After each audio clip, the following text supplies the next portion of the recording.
tayo lang nag-usap dito no? 5, no? Oo, Involve 5 lang naman tayo daw dito. natin ang ating Q&A audience. So, parang in true classroom setting, kapag daw meron kang gustong pasabi sa crush mo, ito iaabot daw nila sa'yo. So ngayon, magbabasa kami ng love letter. Ayan. Ng our audience. Walang flames. Alam mo, may flames. May pangalan siya dito. Flames natin. The joke. So, yung question na to is actually from Lian Joyce Ferrer. So, from Emilio Aguinaldo College, Manila, ABCom. Ayan. So, sana proud yung ABCom sa'yo, no? Sa ating question for the day. Question for the day.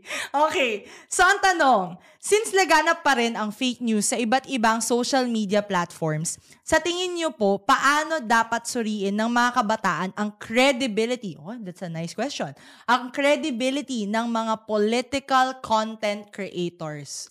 Actually, hindi naman talagang makinig ka lang sa isang content creator. Hindi lahat ng sasabihin niya, papakinggan mo na at papaniwalaan. Okay. Bali, yung tinuturo kasi doon kay Attorney Libayan is hindi siya nagdidictate kung anong tama't mali.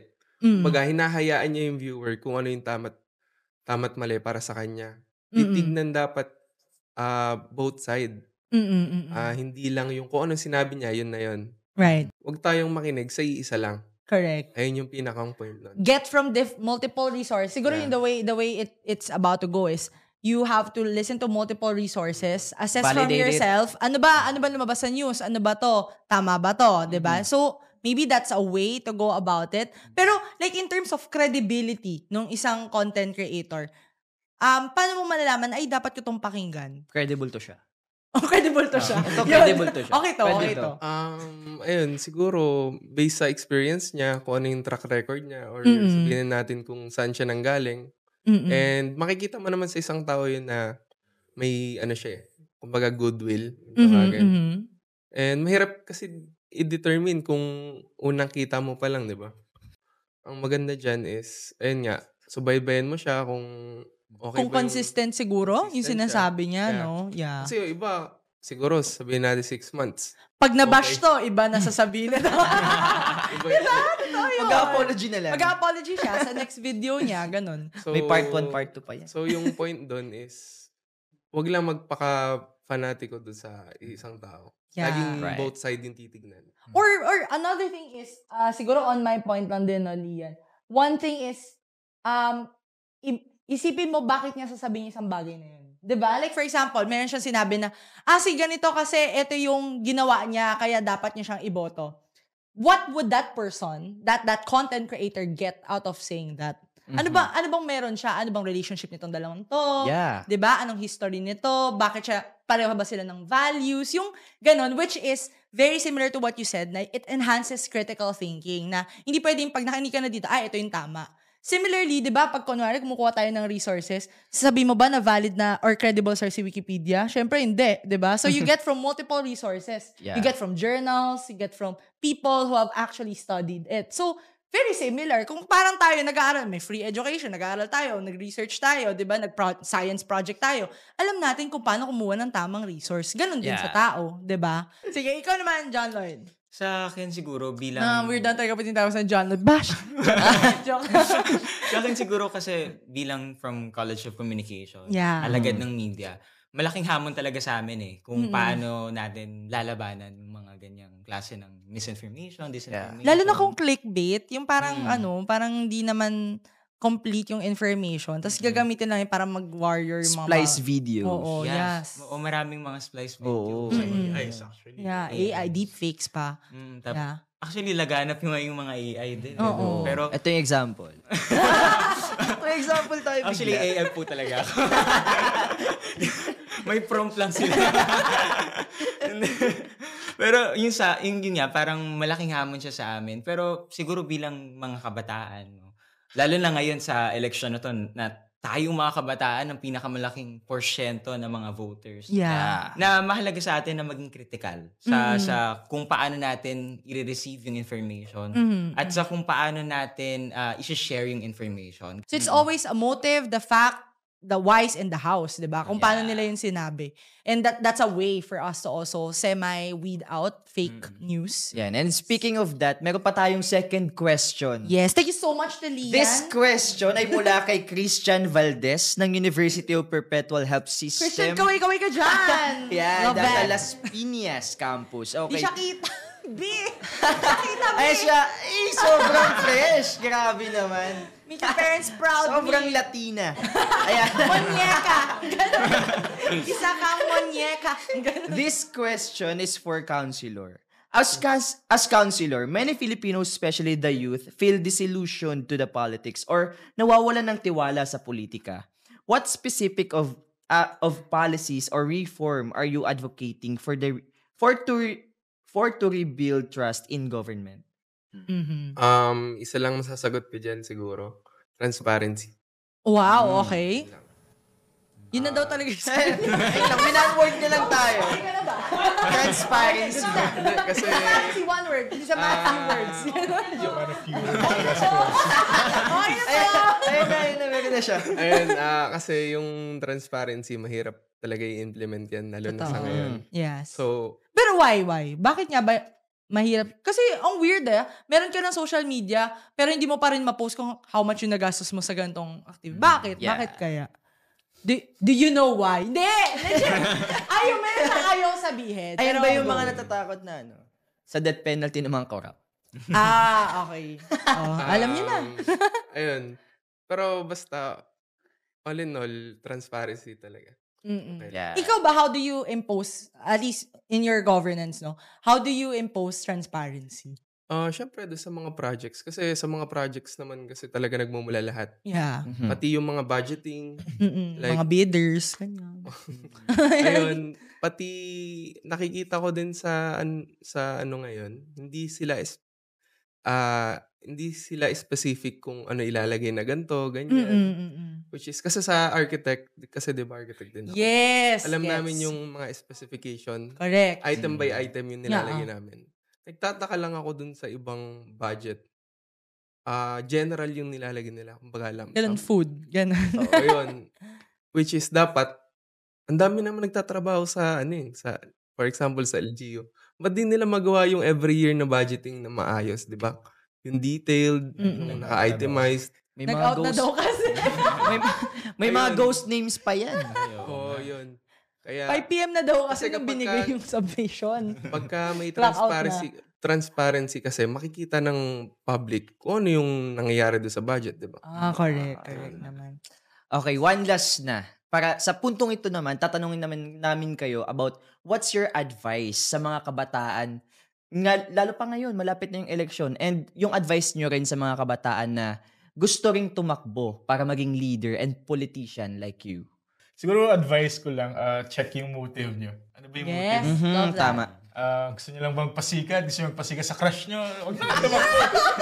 Diba? Yun yan, ginawa mo ata, no, Joe? Hindi natin alam, diba? Hindi natin alam. Pero Check yun, your kasi motive. sayang yung position na dapat doon sa taong yun. Na Na nararapat. inoccupy mo, diba? So, yun nga, check your Check your motives. motives. Yeah. Check nyo rin kung equipped ba kayo to handle yung ganong position, yung handle ng ganong pressure, diba? So, Yeah. siguro ayun yung mga advice ko sa kanila. Ikaw naman, John John Lloyd. Lloyd. John Lloyd. John Lloyd lang. Thank you po. Ingat. Hindi.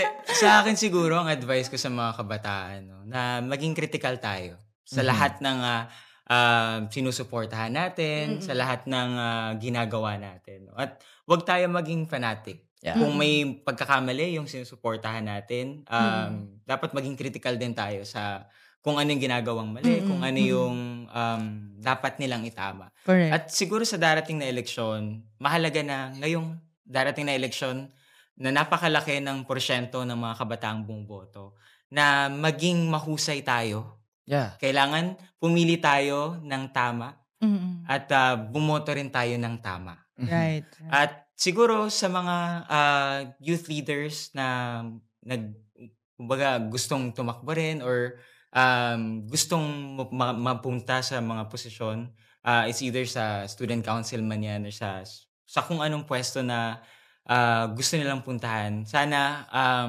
maging mabuti yung prinsipyo ninyo. Right. At yung prinsipyo na yun, sana hindi siya mabasag kahit anong Correct. mangyari. Right. Correct, Kasi correct. itong mga principles na meron kayo, ito yung mag-guide sa inyo para mas mapagsilbihan ng tama yung yung sinasakupan ninyo. And siguro last na lang, botante man o hindi, mahalaga ang boses natin. Yes. Kaya sulong kabataan, tayo ang pag-asa ng bayan. Love that. Thank you so much to John Lloyd. Grabe ba? Grabe siya. Grabe siya. Ang ganda na. Okay, last but Brian. not the least, Consi Brian. Yun.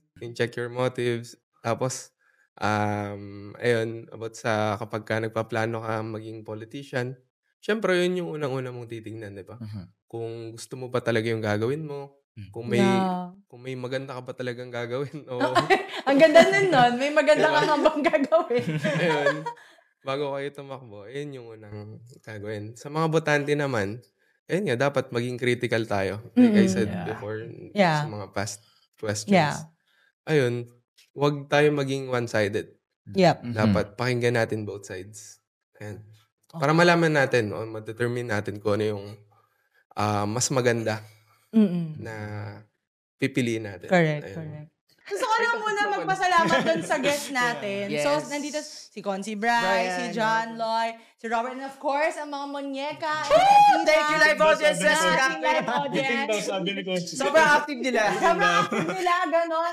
Yeah, ganon. And syempre no, sa Bagong Pilipinas studio and staff no, for helping us come up with this new episode on youth and elections. No? Siguro yung nagkintal sa utak ko ngayong this episode is leadership is an action, not a position. Love that. Dapat alam ng mga botante kung ang mga tumatakbo ba ay mahal nila ang trabaho o ang posisyon. Kasi magkaiba yun. Yeah. 'Di ba? Dapat yung mga Ganda botanteng nun. pipiliin ninyo Quote that. is alam yung trabahong papasukin nila and alam nila yung actions na gagawin nila. Correct. Magkaiba yung tatakbo lang sa posisyon for the sake na may pinoproteksyonan. Okay? Alamin ninyo kung sino ang mga tumatakbo na sa tingin ninyong fit sa trabaho ngayon at sa trabahong yun, dapat competent sila. And gusto ko lang mag-iwan ng question sa mga schoolmates natin, no? Sigurado ka na ba sa binoboto mo? Yan. Sure ka na ba dyan? Sure ka na ba dyan? Final May time pa para answer. mag-isip. Yeah. So, actually, no, I've been with schoolmates for how many years? We've talked about elections through so many lenses. Yeah. We've tackled this with student leaders, with actual politicians. We've tackled this even with the everyday student, 'di ba? And it still remains the same. Nagkakaroon lang tayo ng pake pag malapit na yung election. 'Yon, 'di Yeah. ba? When it's all said and done, pag nakast mo na yung vote mo, wala nang bawian yun eh. 'Di ba? So, what should be done? Pre-election pa lang, we should have a list of values that we advocate for. Do we value transparency? Yeah. Do we value being proactive? Do we value someone who's very vocal? Or gusto ba natin yung tahimik lang magtrabaho, pero kapag hiningan mo ng resibo, Andyan. lalapagan ka, 'di ba? And being a country that's so personality-driven, sabi nga ni John Lloyd kanina, wala naman tayong question dun eh. Paminsan, it's just all in the options. But when you choose, is this the type of person na sasayawan ka lang ba niyan pag hiningan mo ng batas? 'Di ba? 'Di ba? Alamin natin, ano ba yung qualifications ng tao na to para magsalita for you? Hindi ka ba naiinsulto na kapag pinag-uusapan ng mga karapatang pantao, mga karapatan ng mga manggagawa, ng mga kabataan, ng mga businesses sa bansa, ang nagsasalita is someone na walang alam about it. Tatawanan Diba? lang yung question. Tatawanan lang yung tanong mo. And more often than not, personal interest lang nila yung ilalagay nila doon. Hindi ka ba naiinsulto doon? Diba?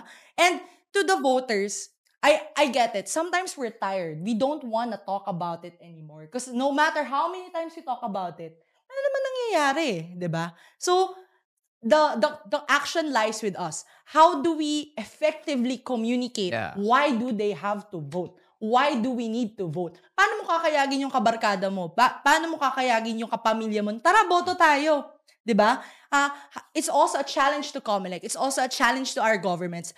How can we inspire action from our people to really get involved? Kasi paminsan yung mga tao na iluluklok natin, ayaw din naman talaga nila maging involved tayo. Kasi meron silang motibo na hindi din natin kayang, di ba, isipin kung bakit, and it's all for personal interest. So, the question is now, sa mga kabataan ngayon, anong klaseng pamumuhay, anong klaseng future ba ang gusto nyo para sa inyo?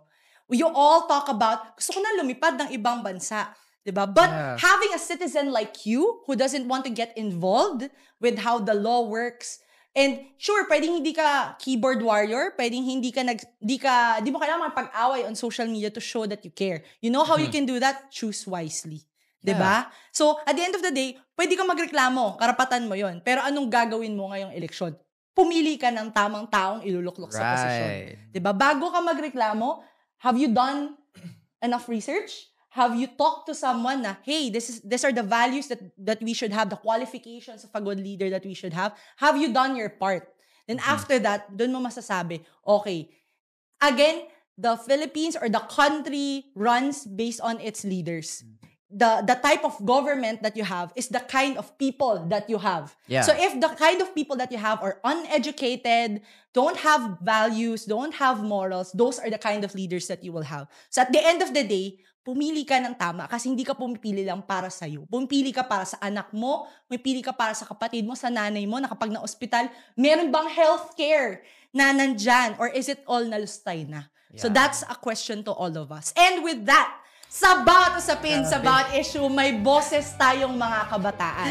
Sumali, makinig at makiisa dahil ang bawat opinion nyo'y mahalaga. Kaya naman, sabay-sabay nating isigaw sa buong mundo, schoolmates! May pakialam ka! Isigaw